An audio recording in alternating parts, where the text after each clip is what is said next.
നിങ്ങളുടെ കൂടെയുള്ള പലർക്കുള്ള പല പല കഴിവുകൾ നിങ്ങൾക്കില്ലാത്ത പോലെ നിങ്ങൾക്ക് തോന്നാം. ഓഫ് കോഴ്സ് അപ്പോൾ നിങ്ങൾ നിങ്ങളുടെ ഇൻസെക്യൂരിറ്റി ആയിട്ട് കാണാനും സാധ്യതയുണ്ട്. എല്ലാവരും അങ്ങനെയാണ്. അതിൽ നിന്ന് എക്സെപ്ഷൻ ആവാൻ പറ്റുമെന്ന് വെച്ച് കഴിഞ്ഞാൽ പോസിബിളാണ്. അതിനെന്ത് ചെയ്യണമെന്ന് വെച്ച് കഴിഞ്ഞാൽ അവർക്കില്ലാത്തത് നിങ്ങൾക്കുണ്ടെന്ന് വിശ്വസിക്കുക. യാഥാർത്ഥ്യത്തിൽ ഉണ്ട്. എല്ലാവർക്കും അവരുടെ സ്വന്തമായിട്ടുള്ള കുറച്ച് കഴിവുകളുണ്ട്. അവരുടെ ഐഡൻറ്റിറ്റി തന്നെ നിശ്ചയിക്കുന്ന കുറച്ച് കഴിവുകൾ. നിങ്ങൾക്ക് എന്താ ഉള്ളതെന്ന് നിങ്ങൾ കണ്ടുപിടിക്കുക. ഇല്ലാത്തതിനോർത്ത് വിഷമിച്ചിട്ടോ അയ്യോ അതെനിക്കില്ലേ എന്ന് വിചാരിച്ച് നോലോടിച്ചിട്ടോ ഒരു കാര്യമില്ല.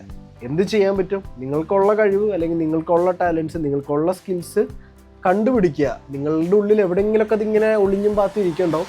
കണ്ടുപിടിക്കുക. ആ കണ്ടുപിടിച്ച സാധനം ചെത്തി മിനുക്കി അങ്ങ് എടുത്തു കഴിഞ്ഞാൽ പിന്നെ കാര്യങ്ങൾ സെറ്റാണ്. വിഷമിച്ചിട്ടോ നോലോടിച്ചിട്ടോ കാര്യമില്ല. വർക്ക് ചെയ്യുക, ബെറ്റർ ആവാൻ നോക്കുക.